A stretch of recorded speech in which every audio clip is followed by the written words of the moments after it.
Okay, so everybody can hear me? Yes, ma'am. Yes, ma'am. Any problems till now? Anything that you want to ask? Okay, so we were discussing about images acquisition, sensing, resolution, okay, sampling, quantization. So I think I had stopped here.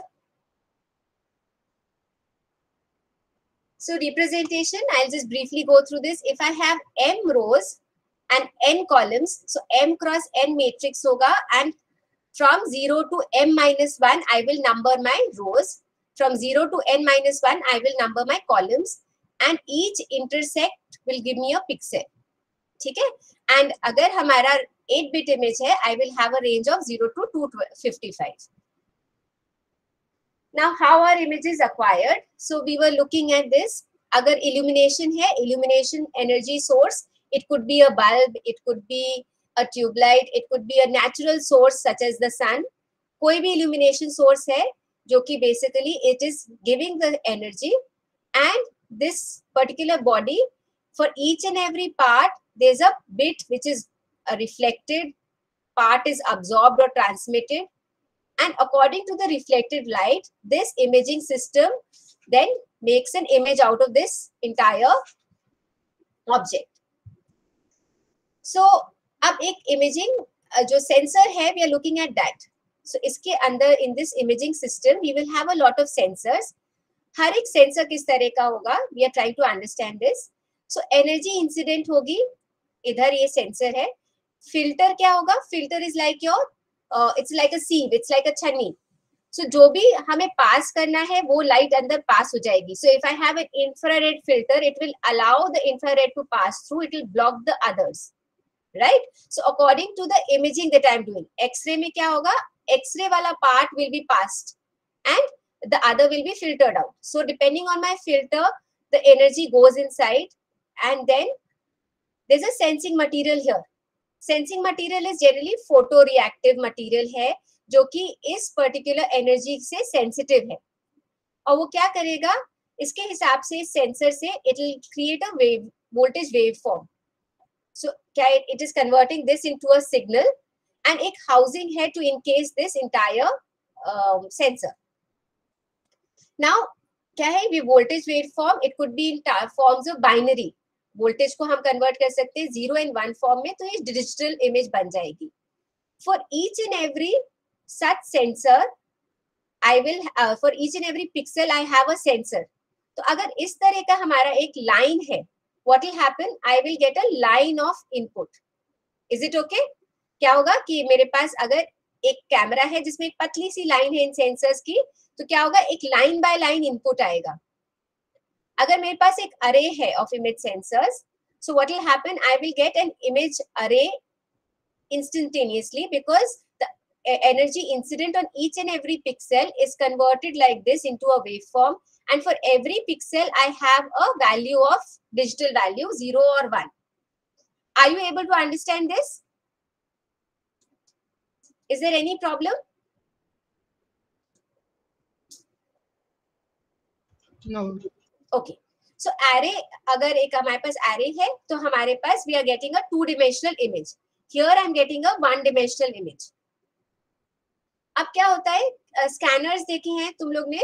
So scanner में क्या होता है, इस तरह का एक पतला सा एक स्ट्रिप होता है and it goes like this. अब यू कैन इमेजिन अगर इस तरह का हमारे पास एरे है तो obviously cost will increase. Why? Because I will have so many sensors for each and every pixel I have a sensor, so that is why the cost is going to increase. Now if I have a line here and I am able to move this line, so क्या होगा कि पहले हमने इधर से start करा, पहले हमने यहाँ पे कैप्चर करा, फिर इधर कैप्चर करा, ऐसे करके एक एक लाइन मेरे पास पूरी इमेज की आ रही है, and then I can concatenate it using image processing algorithms to be able to reconstruct. So this is what happens when I have one line image out per increment of linear motion. So this is a sensor strip. Is it clear? So scanners में generally इस तरह का use होता है. Even in photocopiers, you see एक bright light जाती है पूरे में, right? जहाँ जहाँ ये travel कर रहा होता है वहां से ऐसे नीचे लाइट होती है और ये एक travel करता है ऐसे. तो जहां ट्रैवल करता है वहां वहां का एरिया कैप्चर करता चलता है और वहां से हमारे आउटपुट आ जाता है. So this is less costly. Is it okay? Is this fine? Sensor strip वाला पार्ट ठीक है. अब ऐसे ही अगर हमें we are looking at CAT scan suppose है. कैट स्कैन में क्या होगा, मल्टीपल एक्सरेज है. तो अगर इस तरह से सोचो कि एक 3D ऑब्जेक्ट है मेरे पास एंड अभी हम इसमें एक इस तरह का हमने एक सर्कल कर दिया, एक रिंग है and then there is an X-ray source here and sensor ring. पूरी ये पूरे मटेरियल में ये सेंसर रिंग है चारों तरफ. I hope this is visible. ये वाला पार्ट सेंसर रिंग है, ये पूरी बीच में इसमें एम्बेडेड है. सिंपल. अब क्या होगा, एक्सरे शूट करेगा एंड इधर भी सेंसर है तो वो इधर पार्ट वाला पार्ट इसका इधर से जब इधर से इंसिडेंट होगी तो इधर से मल्टीपल शूट ये एक्सरे जा रही है, इसका यहाँ पे कैप्चर हो जाएगा. फिर ऐसे ये रिंग घूम रही है तो ये हर डिमेंशन को ऐसे पूरे क्रॉस सेक्शन को ऐसे अलग अलग ये it will be able to take an image. जब ये पूरा पार्ट इसका एक पूरा सेमी सर्कल इसका इतना part, I hope you are able to visualise. सबको समझ में आ रहा है? तो इस तरह का एक पूरा एक इतना पार्ट, एक पूरी रिंग जो है, इतना क्रॉस सेक्शन हमारा, सपोज इतना पार्ट हमारा सारा सेंस हो गया. Then this ring can move forward also. So ये रिंग आगे बढ़ी लीनियर मोशन में या फिर इसको हम पीछे कर सकते हैं, either ways. So this body can also be moved and then if this is fixed, body आगे मूव हुई तो ये आगे वाला पोर्शन कैप्चर हो गया, ये वाला, फिर ये वाला, फिर ये वाला, ऐसे करके हमने पूरा कैप्चर कर लिया. और फिर ये सारे क्रॉस सेक्शंस को ऐड करके and I'm able to generate a 3D model of this entire object. So this is how 3D reconstruction is done. Is it okay? We could have had a bigger cylinder or सब में sensing material हो सकता था, but the cost would go up. So keeping the cost in mind and the complexity in mind, we decide that हमें क्या चीज choose करनी है. तो हम एक रिंग चूज करेंगे एंड फिर उसके बाद हम इसको मूव करेंगे. ये पार्ट क्लियर हो गया? So this is how you sense your images. अब there are certain important basically jargon है ये. रेजोल्यूशन ऑफ एन इमेज हम लोग बात करते हैं. Then we talk about spatial resolution, like I was saying. Special resolution एक होता है, एक टेम्पोरल रेजोल्यूशन भी मैंने बताया था. I don't know if you people remember. मैंने बोला था टेम्पोरल रेजोल्यूशन, किसी को याद है क्या होता है?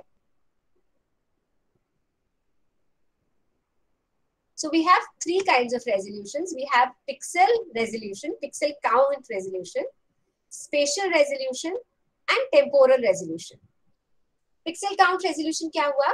Pixel count is simply the amount of pixels a digital image contains or is made up of.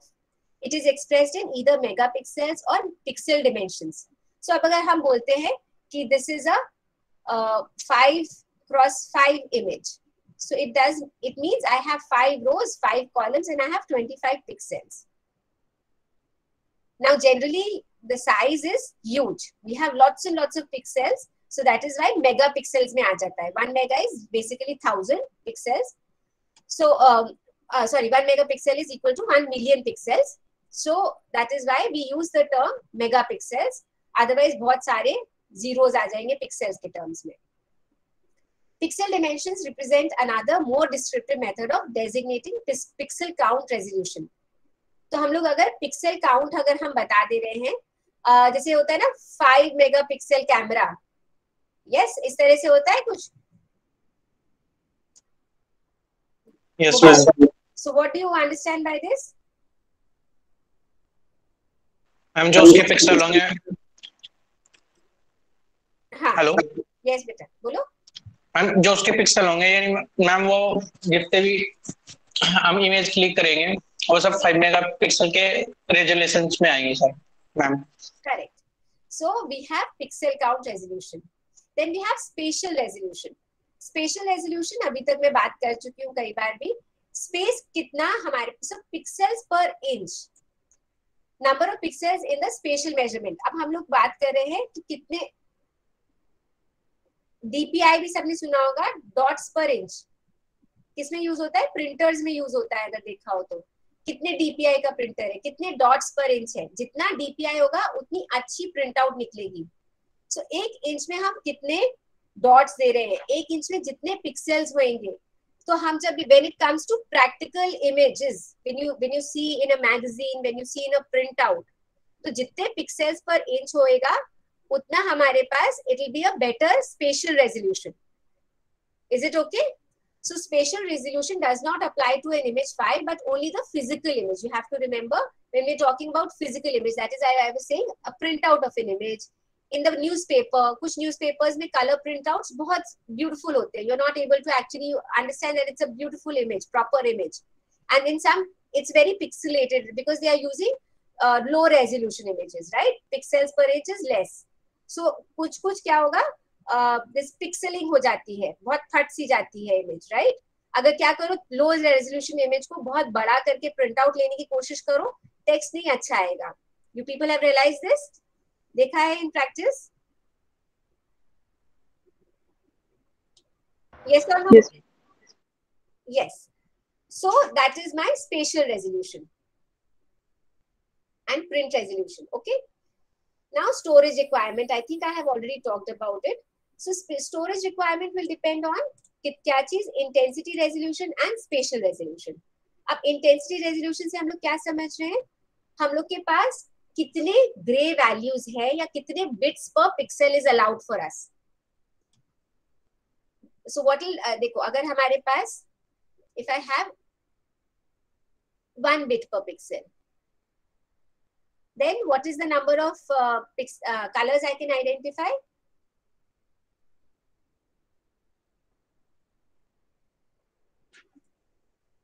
One bit पर पिक्सल में कितने कलर्स दिखेंगे?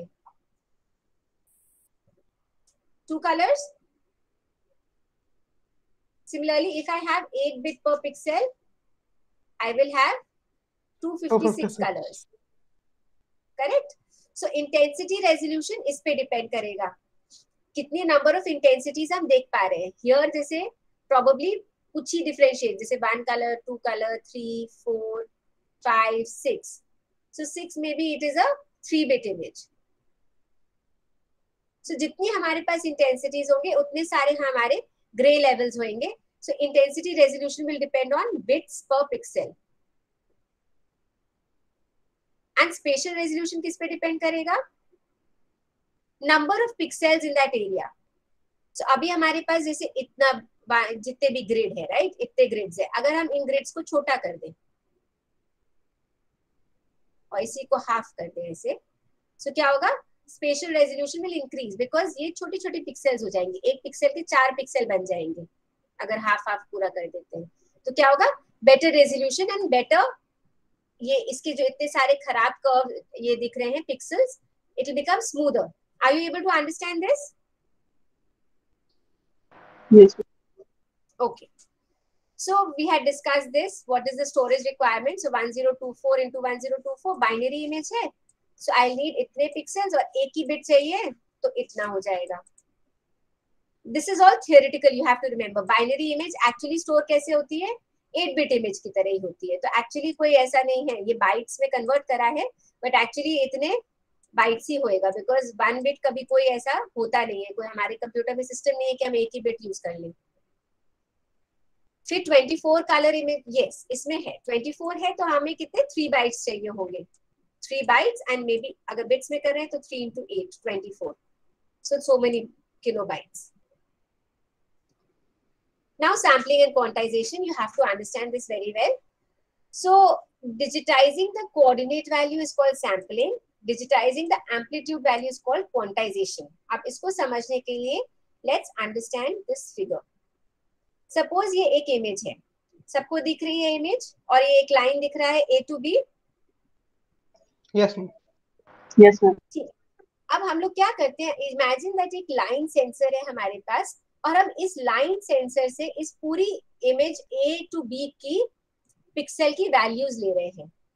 ठीक है, तो हमने क्या करा, इस इमेज को लिया और हमने कुछ इंस्टेंसेस कुछ ब्रेकअप करना पड़ेगा कि भाई हम कहाँ कहाँ सैंपल करेंगे इस सिग्नल को. इसका क्या मतलब है, कितनी कितनी देर में हम बेसिकली क्या रेजोल्यूशन है हमारा, स्पेशल रेजोल्यूशन क्या है, क्योंकि हम कंटिन्यू और पास भी कर सकते हैं अगर हमारा स्पेशल रेजोल्यूशन हाई है तो हम, और दूर भी कर सकते हैं अगर हमारा कम है तो, बट कुछ ना कुछ हम सैम्पलिंग करेंगे किसी किसी इंस्टेंस पे. सो हम क्या करेंगे, हम वैल्यूज लेंगे इधर डिमेंशन में, ये हमारा सैम्पलिंग हो गया, और हम कितने ग्रे लेवल्स इसमें डिस्टिंग्विश कर सकते हैं, ये हमारा हो गया क्वांटाइजेशन। इज इट क्लियर और नॉट? हम लोग कितनी इंस्टेंसेस पे हम लोग सैंपल ले रहे हैं इस पर्टिकुलर लाइन का, that is my sampling. What are the colours that I am able to see, that's my quantisation. अब देखो, we will start from here, पहले let's go from here, A से चल रहे हैं। ए में क्या होगी इंटेंसिटी? ए पॉइंट पे क्या इंटेंसिटी होगी?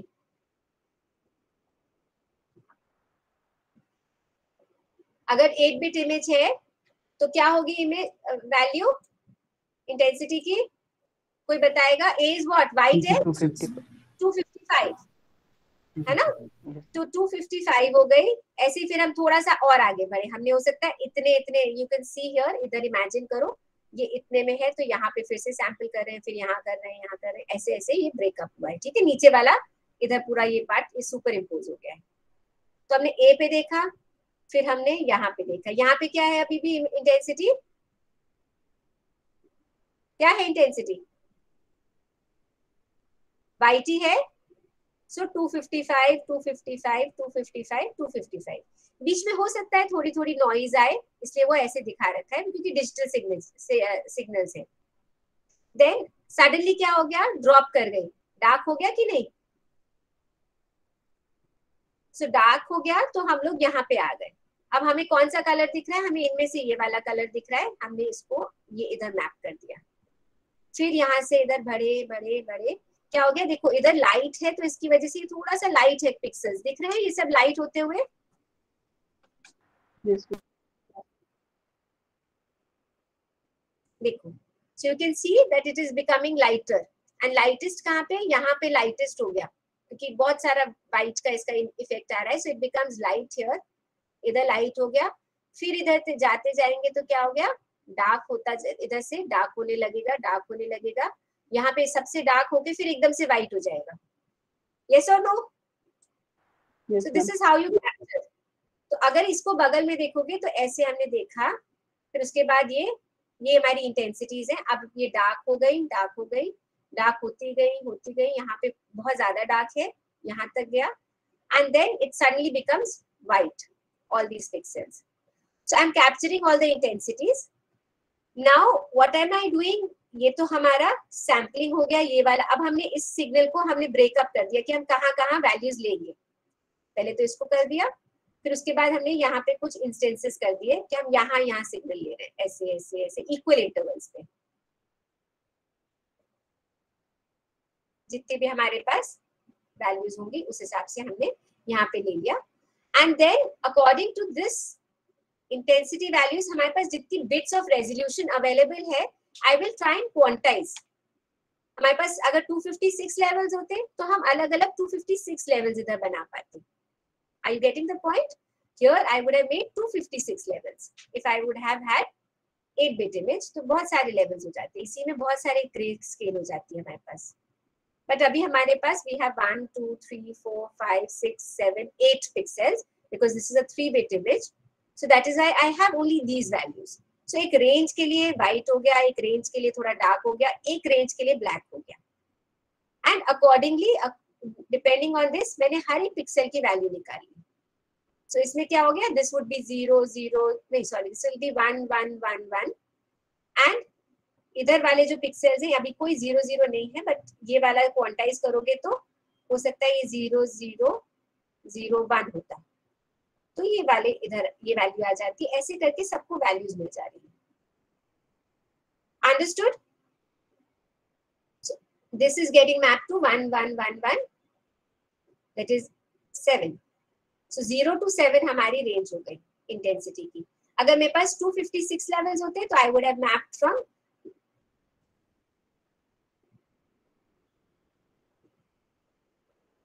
ये।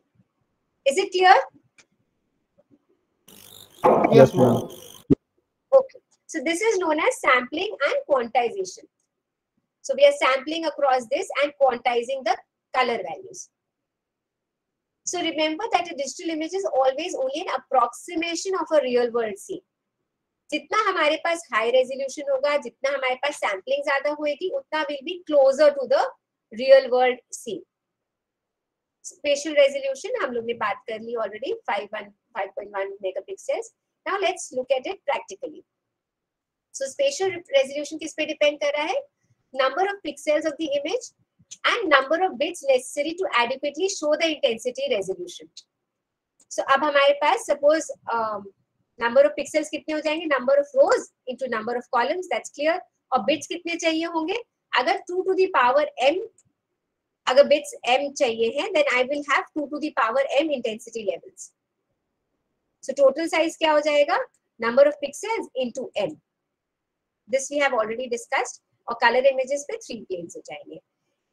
Now let's look at the spatial resolution.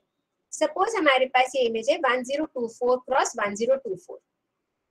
This is the image. Space में क्या हुआ? अब हमारे पास इसमें 1024. You can imagine that there is a grid of 1024 across 1024 rows and columns. अब हमने next क्या करा? इसमें हमने कह दिया 512 cross 512 इसको कर दो. कैसे कर सकते हैं? Anybody can give me an idea how to do this? मेरे को आधा रेजोल्यूशन करना है तो कैसे कर सकते हैं? कोई लॉजिक से बता सकते हो कैसे चेंज करें?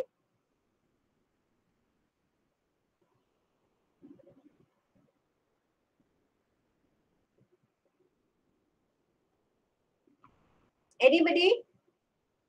How can I do this?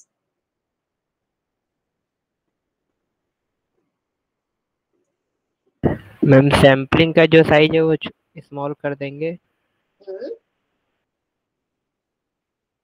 अच्छा, लेकिन अब हमारे पास तो इमेज है, तो अब हम एक्विजिशन तो कर नहीं रहे हैं, हम इस इमेज से इस इमेज में कन्वर्ट करना चाह रहे हैं, तो कैसे करेंगे?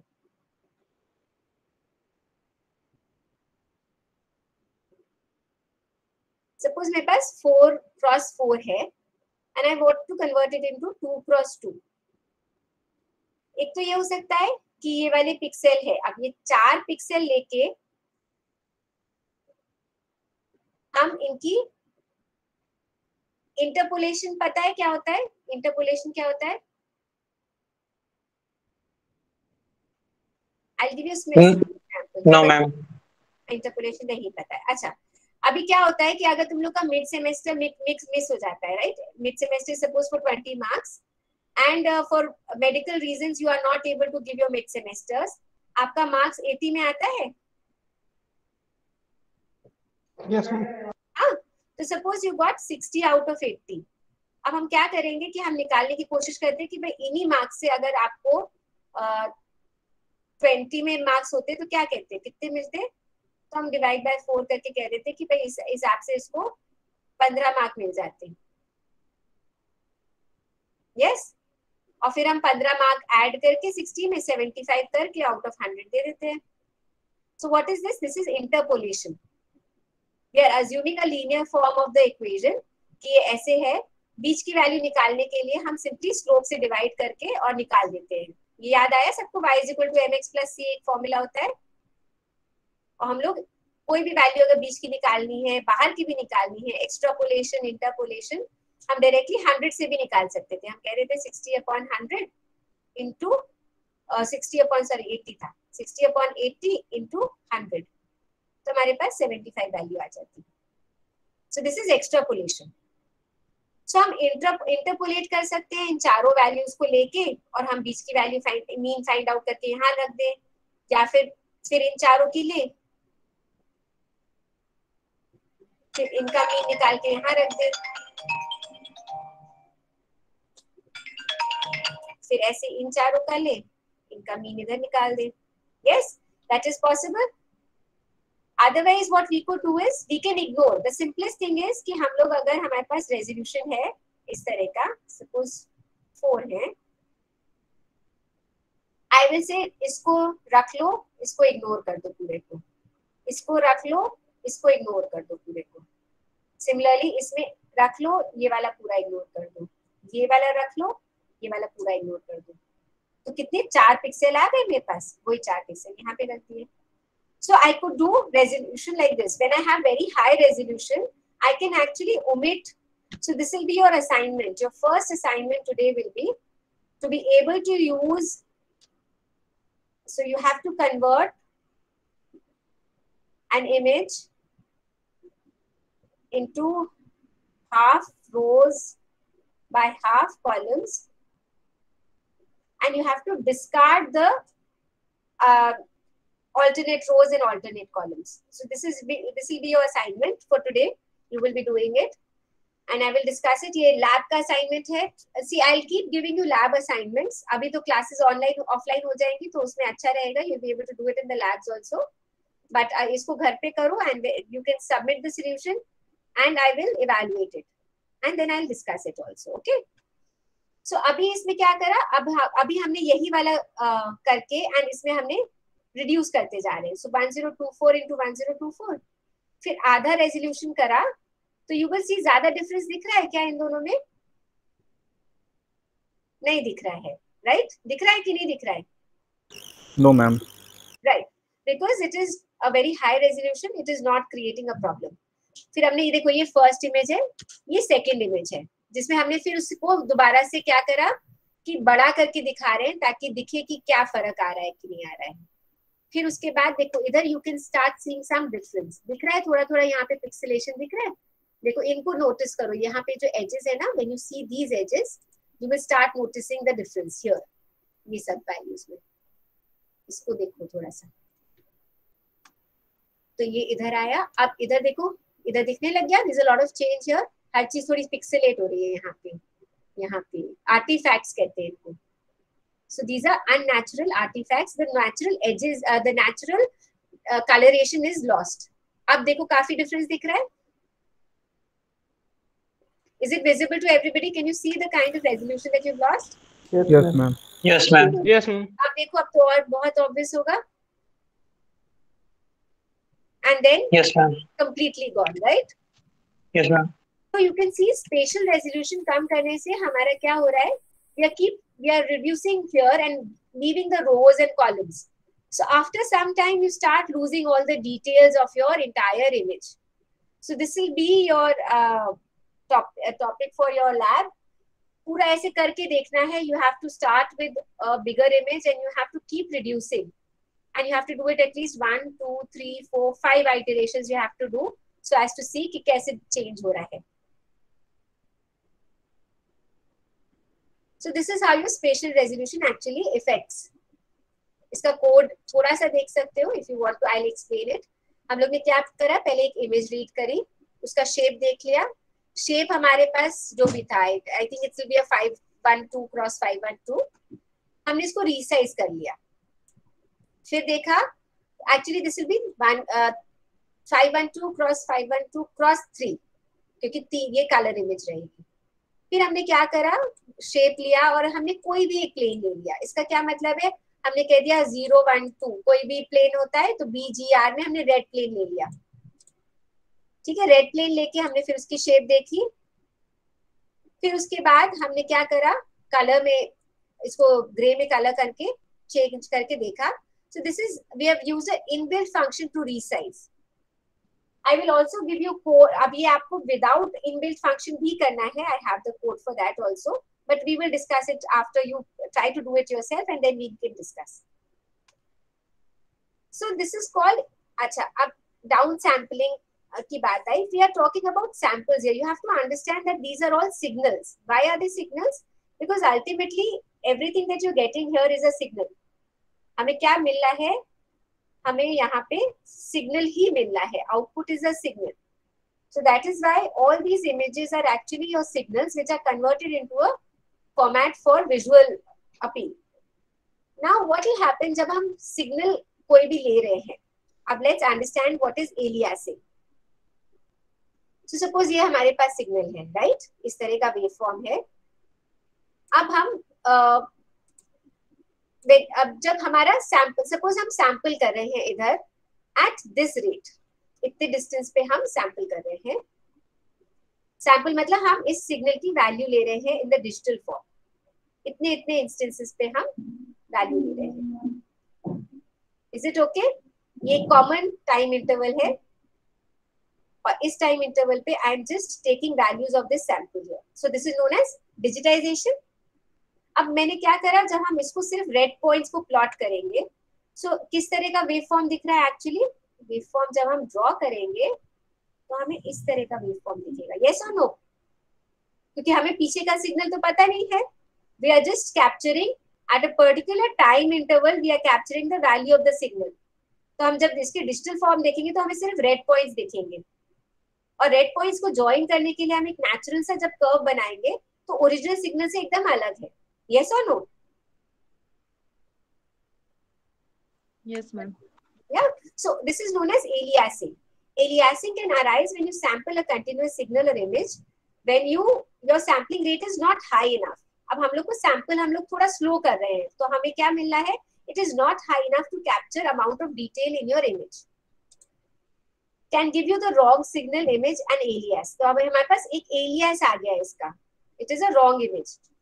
Formally, the image contains structure at different scales called frequencies in the Fourier domain. अब if you start looking at signals in terms of frequencies, एक पूरा topic है Fourier domains का, which students are very afraid of, but actually you have to understand that whenever you're talking about signals, frequency और amplitude आएगा ही हर signal में. Is it clear or not? एक sample में कोई भी वेव फॉर्म होगा तो एक फ्रीक्वेंसी भी होगी और एक उसका एम्पलीट्यूड भी होगा। ये चीजों से डिफाइन होता है कि नहीं होता है signal? Yes ma'am. Yes, ma'am. So in terms of frequency, frequency का क्या हुआ, कितनी जल्दी जल्दी चेंज हो रहा है, राइट? ये टाइम पीरियड है, हम लोग जनरली क्या कहते हैं, फ्रीक्वेंसी क्या होता है? Frequency is 1 upon the time period, and time period हमारा एक्चुअली ये है, दिस पार्ट।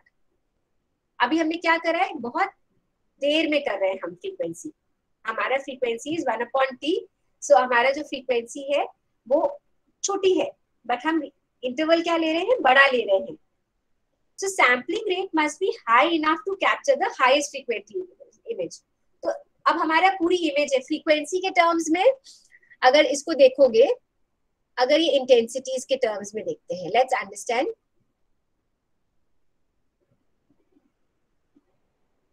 अगर मेरे पास ये ग्रे स्केल इमेज है, ये पीछे बैकग्राउंड ग्रे दिख ही रहा है ब्लू इमेज में, सपोज यही पिक्सेल वैल्यूज है, तो क्या होगा कि इसकी फ्रीक्वेंसी, इसका value will be, suppose it is 200 या 130 140, so 130 130 130 130 130 ऐसे सबकी 130 वैल्यूज होंगी ऑल पिक्सेल्स की। So there is no change जहां कहाँ होगा, जब हमारे पास सडनली एक इमेज है। नाउ इसको इस तरह से देखो, सपोज एक इमेज है इस तरह का, एप्पल है, राइट? ये है। अगर हम इसको अक्वायर करें in terms of image, I will take a different colour, suppose ये इमेज है हमारी, ऐसे अक्वायर कर रहे हैं, तो क्या होगा कि इस पिक्सेल के बाद इधर आओगे तो चेंज दिखेगा एक सडनली इंटेंसिटी वैल्यू में। इंटेंसिटी वैल्यू सपोज यहाँ पे हमारी थी 130, यहाँ पे डार्क हो जा रहा है, हो सकता है ये 200 है, ये भी 200 है, तो क्या होगा, जहां जहां एकदम से एजेस आएंगी वहां वहां एकदम से फ्रीक्वेंसी चेंज होएगी। अगर डार्कर इमेज है तो लेस होएगी, मतलब इंटेंसिटी वैल्यू, अगर लाइटर इमेज है तो higher image and intensity value आ जाएगी, but there will be a change.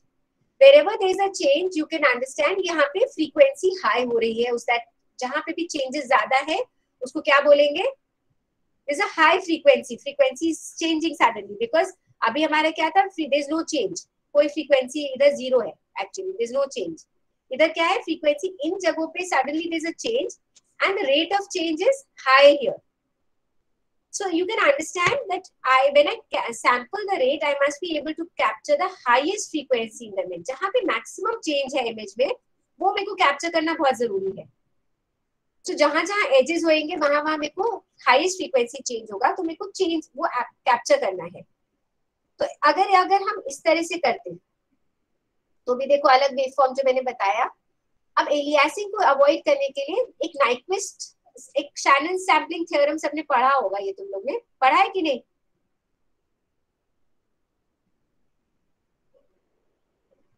You have basic electronics पढ़ के आए हो कि नहीं पढ़ के आए हो? नो मैम, ये नहीं पढ़े हैं। बेसिक इलेक्ट्रॉनिक्स ही नहीं पढ़ा है? मैम वो बेसिक इलेक्ट्रॉनिक्स पढ़ा है लेकिन ये थ्योरम नहीं पढ़ा है। थ्योरम नहीं पढ़ा है। Anyways, you can search Shannon sampling theorem. क्या होता है? That to be able to जो हमें अगर हम डिजिटाइज कर रहे हैं कोई भी सिग्नल को और हमें अगर वापस वो सिग्नल रिक्रिएट करना है, I should be sampling at a rate greater than or equal to maximum frequency of that signal. और ये सैम्पलिंग रेट को क्या कहते हैं? Nyquist rate. अब इधर देखो, अगर हम इस तरह से सैंपल कर रहे होते तो हमारे पास अगर ये क्रॉसेस आए हैं तो अगर हमें रिक्रिएट करना है तो हम क्या रिक्रिएट करते हैं? हमारा पूरा रिक्रिएट हो जाता. यस और नो? हो जाता कि नहीं हो जाता? इसमें हाईएस्ट फ्रीक्वेंसी कहाँ पे दिख रही है इस पूरे सिग्नल में?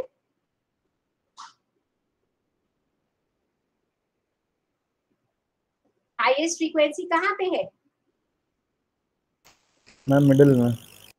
यहाँ पे सबसे ज्यादा चेंजेस है. सो अगर हम इसके हिसाब से चलेंगे तो अगर हम इसके हिसाब से डिसाइड कर लेते हैं कि हमारा इतना होना चाहिए सैम्पलिंग रेट, तो हम सारे सिग्नल को इसी रेट पे ले रहे हैं और फिर उसके बाद we are able to recreate the entire signal. अगर हम इसके हिसाब से लेते तो हो सकता है हमारा काम किससे हो जाता? अगर हम ग्रीन से देखते तो हमारा इधर इधर इधर इतने रेट पे भी लेते तो काम हो जाता. तो बट हम इधर जब वो लगाते तो हम इधर कैप्चर करते फिर इधर कैप्चर करते तो हमारा ये वाला पार्ट लॉस हो जाता. So we will look at the highest frequency sample and we'll be able to recreate our entire signal. Is this clear or not? This is the simplest explanation that I can give for this. Clear है? Yes, ma'am. तो कोई भी sample, अगर आपके पास कोई भी signal है जहां पे भी हाईएस्ट फ्रीक्वेंसी है, उसके हिसाब से if I decide my sampling rate, then I'll be able to recreate the entire signal. Otherwise, what will happen? Aliasing will appear. अब सेम पे करेंगे तो क्या होगा? अगर हमने सेम रेट कर दिया एग्जैक्टली 2v, हमने क्या बोला है? Should be greater than 2v. Same rate पे करेंगे तो अभी क्या हो गया? अगर हम इधर सैंपल कर रहे हैं, I'll be capturing only zeros, तो हमारे पास आउटपुट क्या आएगा? All zeros. अगर हम above 2v करते हैं तो ऐसे आया output. So it should be actually double the maximum frequency. So this is 2 into maximum frequency. This can be justified like this. So अगर 2v से maximum है, ज्यादा है, तब हमारा हो जाएगा. Is it okay? So this is your Nyquist sampling theorem or Shannon's sampling theorem, and this is known as the Nyquist rate, twice the maximum frequency of the signal. So similarly, आप images में imagine करो. So images में, if I capture like this is okay. I'll be able to replicate. This is okay. इधर भी क्या है? यहाँ पे change है, यहाँ पे change है. तो मेरे पास यहाँ पे दिखेगा white है. अब हम इधर करेंगे तो मेरे को क्या दिखेगा? Output is completely black. I'm capturing just 4 values and all of them are black. So I'll output in black image. अगर हम इधर करेंगे तो क्या होगा? ब्लैक व्हाइट, व्हाइट ब्लैक, लेकिन हमारा ये वाला लॉस्ट हो जा रहा है ब्लैक. सो हमें इधर व्हाइट ब्लैक दिखेगा बट इधर हमें सारा व्हाइट दिखेगा. इधर में व्हाइट दिखेगा बट इधर हमें सारा ब्लैक दिखेगा because my both the samples are telling me it's a black output. Are you clear with this? Anybody has any doubts, you can please ask right now.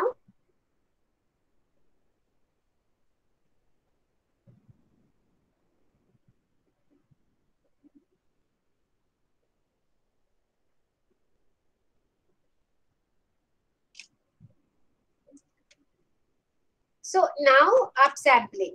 Okay, अब हमें क्या करना है? This was what we were downsampling. अब upsampling में क्या है कि हमें बीच की वैल्यूज की वैल्यू चाहिए है. So what are we trying to do? अब मेरे पास सपोज एक इमेज है 256 बाय 256 एंड आई से इसको 300 क्रॉस 300 में कन्वर्ट कर दो। सो अब इसको हम इस तरह से इमेजिन करें कि हमारे पास इस तरह का एक इमेज है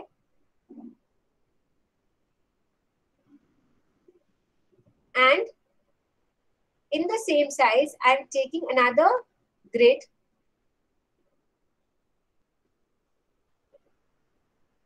इस तरह से एक ग्रिड बना रहे हैं और इसके ऊपर सुपर इम्पोज कर रहे हैं और हमें बीच की वैल्यूज अब निकालनी है। जैसे ये वाले पिक्सल हो गए तो मेरे को इसमें क्या वैल्यू भरनी है, तो एक तरह से इसको ये मान के चलो कि मेरे पास 4 पिक्सेल्स हैं और बीच की वैल्यू मेरे को चाहिए क्योंकि number of pixels has now increased in the same resolution. Are you getting the point?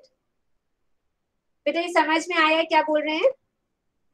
Imagine करो कि एक इमेज है, ठीक है, और उसको हमने I have divided it into certain grids. इसको फिर से देखते हैं।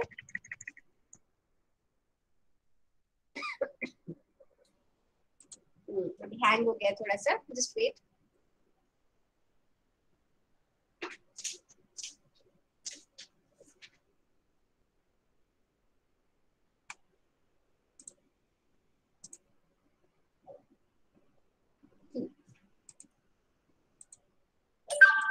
So imagine that I have an image black वाली और उसके ऊपर मैं एक इस तरह का एक और ट्रांसपेरेंट पेपर एक तरह से बना के रख रहे हैं क्योंकि इमेज का साइज तो यही है but I want higher resolution. So मेरे पास ओरिजिनल 256 क्रॉस 256 था, अब मैंने उसी साइज के एक और ट्रांसपेरेंट पेपर लिया, उसमें 300 क्रॉस की ग्रिड बनाई और उस पेपर को इसके ऊपर रख दिया। तो इस तरह का दिखेगा कि नहीं दिखेगा? यस और नो? Yes ma'am. हाँ, तो अब हमें इधर एक बीच के पॉइंट्स की वैल्यूज चाहिए एक्चुअली। तो मेरे पास 4 वैल्यूज है और मेरे को बीच की वैल्यूज चाहिए।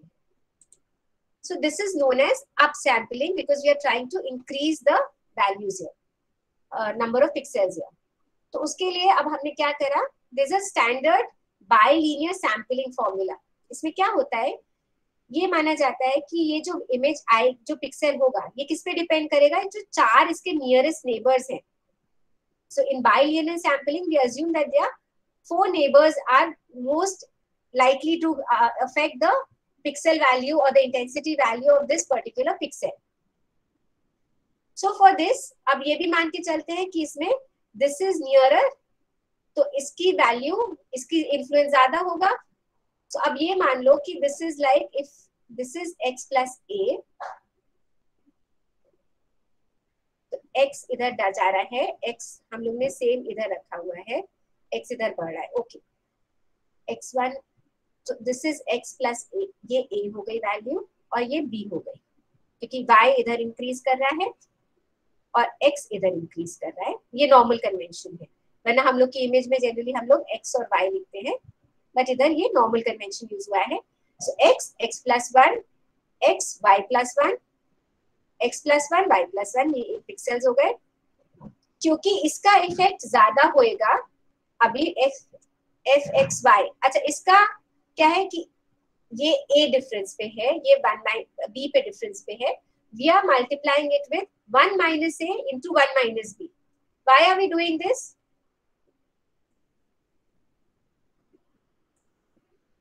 कोई समझ सकता है, कोई बता सकता है? इधर देख लो अगर इससे क्लियर नहीं हो रहा है।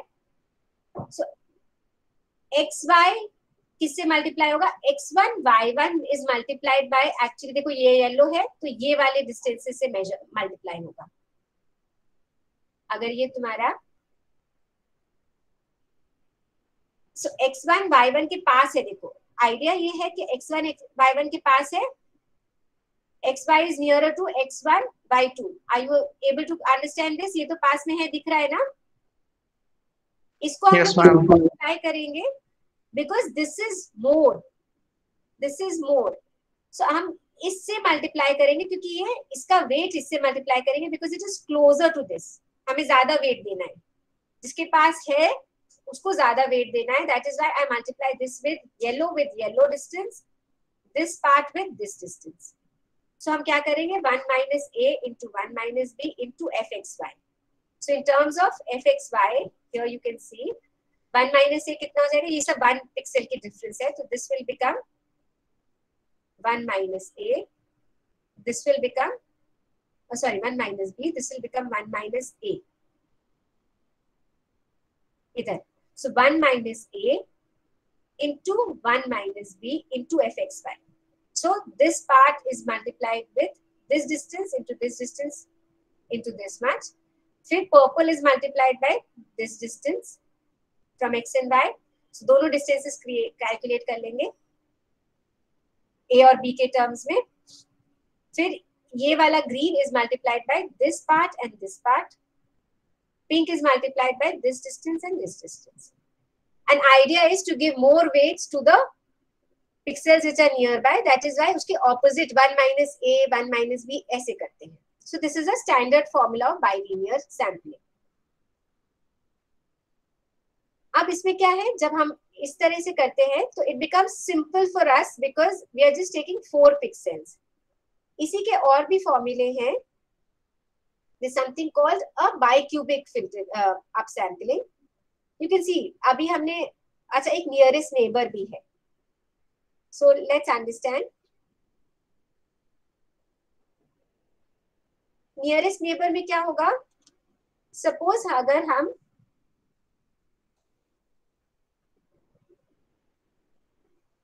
ये इमेज है, अगर ये बताए, अच्छा ओके इसको ब्लैक से करती हूँ मैं.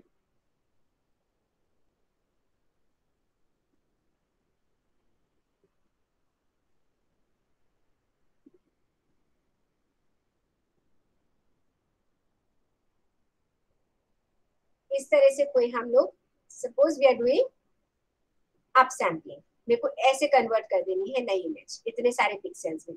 फिर क्या करते हैं, ये पिक्सेल्स हमारे, फिर इनको 1 क्रॉस 1 के 1 पिक्सल की डिफरेंस पे जब ले जाएंगे तो ये पूरी एक्सपैंड होके बड़ी इमेज बन जाएगी.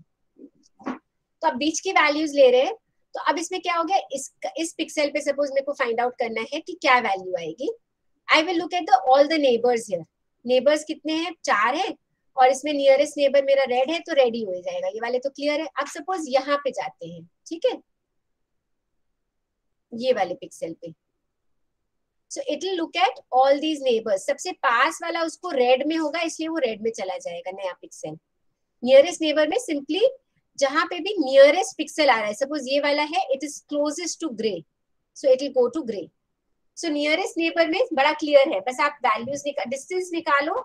डिस्टेंस यूक्लिडियन डिस्टेंस भी हो सकता है, और जो उस कलर का पिक्सल का कलर है वही कॉपी कर दो.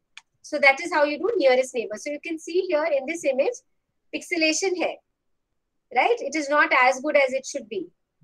बाइलिनियर में हम लोग ने ये वाला इंटरपोलेशन यूज करा, फॉर्मूला यूज करा to find out, to expand the image, तो it is much clear as compare to this. Bicubic और बेटर है बिकॉज ये कैलकुलेशंस थोड़े से इंटेंसिव हैं इसमें. सबको दिख रहा है डिफरेंस?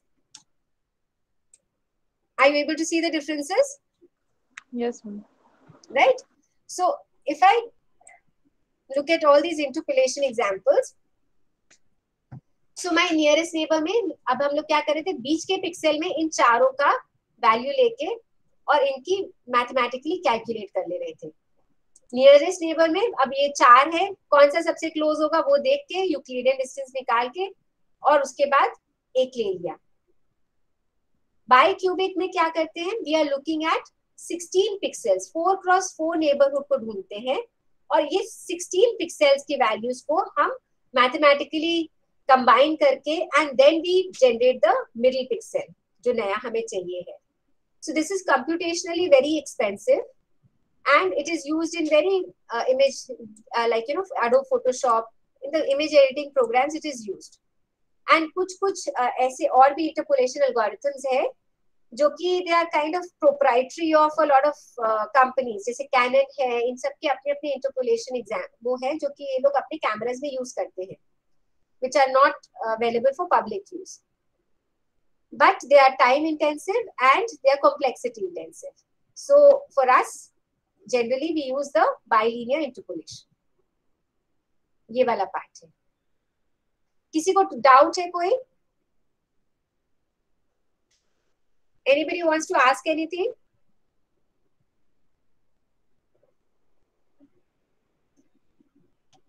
बेटा कुछ नहीं क्लियर हो तो पूछ लो। So, इसका अब कोडिंग पार्ट जो आता है we will discuss in the next class कि कैसे कर सकते हैं। So there are certain inbuilt mechanisms जिसमें कि हम लोग कोई भी इंटरपोलेशन यूज कर सकते हैं। नियरेस्ट के लिए एक इंटर नियरेस्ट ऑलरेडी है। सो ये सब जब हम लोग प्रैक्टिकली लैब में देखेंगे we'll see how to use it and we'll see the performance. फिर intensity level resolution I will discuss in the next class. Anybody any problems you can ask me, otherwise I'll end the class.